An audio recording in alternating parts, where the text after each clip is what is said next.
গৃহত প্ৰহ্লাদৰ দৰে এজন বৈষ্ণৱৰ জন্ম ই কেনেকৈ সম্ভৱ হ'ব পাৰে? ইয়াৰ বিষয়ে বৰ সুন্দৰ সুন্দৰ কথা আছে। ভকতসকলে বৰ সুন্দৰ সুন্দৰ বৰ্ণনা দিয়ে। হিৰণ্যকশিপুৱে যেতিয়া গম পালে যে বিষ্ণুৱে ভায়েক হিৰণ্যকশিপুক বৰাহ অৱতাৰ ধাৰণ কৰি বধ কৰিলে, তেতিয়া তেওঁৰ প্ৰাণৰ বৈৰী এজনে হ'ল, সেইজনে হৈছে ভগৱান। আৰু তেওঁ বাহিৰত বিচাৰি ফুৰিলে। ভগৱানে ভাবিলে এই মোক বাহিৰত বিচাৰি ফুৰিছে, গতিকে মই সূক্ষ্ম ৰূপ ধাৰণ কৰি ইয়াৰ হৃদয়ত সোমাই থাকোঁ। আমাৰ বৰ্তমান যিটো অৱস্থা, আমি ভগৱানক বিচাৰি বাহিৰত ঘূৰি ফুৰোঁ, মঠ মন্দিৰ বেলেগ বেলেগ জেগাত, কিন্তু গুৰুজনাই কৈছে দেৱৰ ঈশ্বৰ হৰি কান্ত মহা যত্ন কৰি লৈ এক কৰ্ণ সাক্ষাৎ, যাৰ ইচ্ছা মুখ্য পাইবে নালাগে দূৰক যাইবে, আছে হৰি সবাৰ জ্ঞান। ঈশ্বৰ আছে ইয়াত, আমি ইয়াত বিচাৰিব লাগিব, তেতিয়াহে পাম। গতিকে হিৰণ্যকশিপুও বাহিৰত বিচাৰি ফুৰিছিল আৰু ভগৱানে তেওঁৰ হৃদয়ত সোমাই থাকিল। শেষত হিৰণ্যকশিপুৱে ভাবিলে মই মোৰ প্ৰাণৰ বৈৰীটো বিচাৰি পোৱা নাই, এই সময়খিনিতে তপস্যা কৰি আৰু নিজকে অমৰত্ব বল লৈ পেলাই শক্তিশালী কৰি তোলো। সেইবুলি তেওঁ তপস্যা কৰিবলৈ যায়। দেৱতাসকলে ভয় খায় আৰু দেৱতাসকলে গৈ বৃহস্পতিক কয় যে গুৰুদেৱ, বৰ ডাঙৰ ঘটনা হ'ল, হিৰণ্যকশিপুৰ লগত আমি এনেই নোৱাৰোঁ, আৰু তাৰ পাছত যদি তেওঁ কেনেবাকৈ অমৰত্ব বৰ লৈ আহে, তেতিয়া আমাৰ অৱস্থা নাইকিয়া হ'ব। গতিকে অকণমান কৃপা কৰা। বৃহস্পতিয়ে এটা খুব পক্ষীৰ ৰূপ ধাৰণ কৰে, ভাটৌ চৰাই, আৰু হিৰণ্যকশিপু যিটো ৰাস্তাত গৈছে তাৰ এজোপা গছত পৰি নাৰায়ণ নাৰায়ণ নাম স্মৰণ কৰে। হিৰণ্যকশিপুৱে যেতিয়া সুমংগল যাত্ৰা অমংগল নাম যেতিয়া শুনিলে, তেওঁৰ প্ৰাণৰ বৈৰী নামটো যেতিয়া শুনিলে, লগে লগে যাত্ৰা ভংগ হ'ল বুলি ঘৰলৈ ঘূৰি আহিল। পত্নীৰ নাম আছিল কয়াধু। কয়াধুৱে স্বামীজন ঘূৰি অহা দেখি সুধিলে যে সেই স্বামীজনে তুমি তপস্যা কৰিবলৈ কৈছিলা, কি হ'ল আকৌ ঘূৰি আহিলা? তেতিয়া হিৰণ্যকশিপুৱে ক'লে যে কি হ'ল তোমাৰ, মোৰ প্ৰাণৰ বৈৰীটোৰ নাম শুনিলো, নাৰায়ণ নাৰায়ণ বুলি কোনোবাই উচ্চাৰণ কৰিলে। ঘৈণীয়েকে ভাবিলে যিয়ে নহওক কিয় আজি মোৰ স্বামীৰ মুখত এটলিষ্ট ভগৱানৰ নামটো উচ্চাৰণ হৈছে। জানি বা অজানি হ'লেও প্ৰভু ভগৱন্তৰ নাম যদি আমাৰ মুখৰ পৰা উচ্চাৰণ হয়, তাৰ পৰা লাভেই আছে।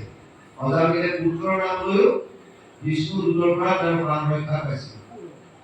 গতিকে ইয়াত কয়াধুৱে ভাবিলে আজি যিমান পাৰোঁ এওঁৰ মুখৰ পৰা নাৰায়ণ নামটো মই উচ্চাৰণ কৰাম। সেইকাৰণে গৃহৰ ইটো সিটো কৰ্মত লাগি বাৰে বাৰে গিৰিকৰ ওচৰলৈ আহে আৰু কয়, এই স্বামীদেৱ কি শুনিছিলে বুলি কৈছিল, কি নাম আছিলে, আৰু গিৰিয়েকে বাৰে বাৰে কয় নাৰায়ণ নাৰায়ণ বুলি। দিনটোত বহুতবাৰ নাৰায়ণ নামটো ঘৈণীয়েকে হিৰণ্যকশিপুৰ মুখৰ পৰা উচ্চাৰণ কৰে। আল্টিমেটলি হিৰণ্যকশিপুৱে ইচ্ছা নকৰা স্বত্বেও নাৰায়ণ অৰ্থাৎ ভগৱানৰ লগত বাৰে বাৰে স্মৰণত আনিবলগীয়া হৈছে। আৰু দিনটো ভগৱানৰ নাম স্মৰণ কৰাই শেষত সেইদিনাখনেই তেওঁ সৃষ্টি কাৰ্যত আগবাঢ়িল। কয়াধুৰ গৰ্ভত সন্তান এটি সৃষ্ট হ'ল। তাৰপিছত হিৰণ্যকশিপু পুনৰ তপস্যালৈ যায়। ইফালে দেৱতাসকলে গম পালে যে হিৰণ্যকশিপু তপস্যালৈ গ'ল, লগে লগে হিৰণ্যকশিপুৰ দেশখন আক্ৰমণ কৰে আৰু অসুৰক ঘৰুৱাই কয়াধুক বন্দী কৰি লৈ যায়। যেতিয়া বন্দী কৰি লৈ যায়, বাটত দেৱকী নাৰদে দেখা পায় আৰু দেৱকী নাৰদে ইন্দ্ৰক সোধে, হে দেৱৰাজ, তুমি এনেকুৱা অন্যায় কিয় কৰিছা? এগৰাকী মহিলাক তুমি কিহৰ কাৰণে বন্দী কৰি আনিলা? তেতিয়া ইন্দ্ৰই ক'লে যে এওঁৰ প্ৰতি কোনো মোৰ বেয়া ভাৱ নাই, কিন্তু এইগৰাকীৰ গৰ্ভত যিটো সন্তান আছে, সেই সন্তানটো প্ৰসৱ হ'লে মই তাক বধ কৰি নাৰীগৰাকীক এৰি দিম। নাৰদে ক'লে এইটো তোমাৰ দ্বাৰা সম্ভৱ নহয়, কাৰণ কয়াধুৰ গৰ্ভত যিটো সন্তান সৃষ্ট হৈছে এইজন পৰম বৈষ্ণৱ হ'ব, তুমি বধ কৰাটো অসম্ভৱ। সেইকাৰণে আইগৰাকীক মোৰ লগত যাবলৈ তুমি এৰি দিয়া। আৰু তেতিয়া ইন্দ্ৰই কয়াধুক এৰি দিয়ে। নাৰদে লগত লৈ যায় নিজৰ আশ্ৰমত।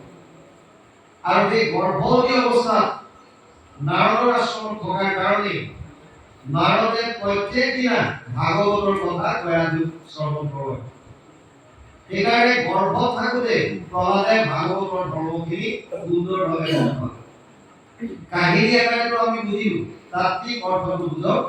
সৃষ্টি কাৰ্যত আগবাঢ়িবলৈ যিসকল আগবাঢ়িছে, যিসকল গৰ্ভৱতী মহিলা বা সৃষ্টি কাৰ্যত আগবাঢ়িব পৰা হৈ আছে, তেওঁলোকে এটা কথা মনত ৰখা উচিত, সন্তান জন্ম দিয়াৰ কাৰণে আধ্যাত্মিক জ্ঞানৰ আটাইতকৈ প্ৰয়োজন। তাৰ কাৰণে ভকতৰ সংগ লৈ শাস্ত্ৰৰ কথাখিনি আগতে শ্ৰৱণ কীৰ্তন কৰি লোৱাটো বাঞ্ছনীয়। আমাৰ সমাজত বৰ সুন্দৰ নীতি আছিল আগতে, বিবাহৰ আগে আগে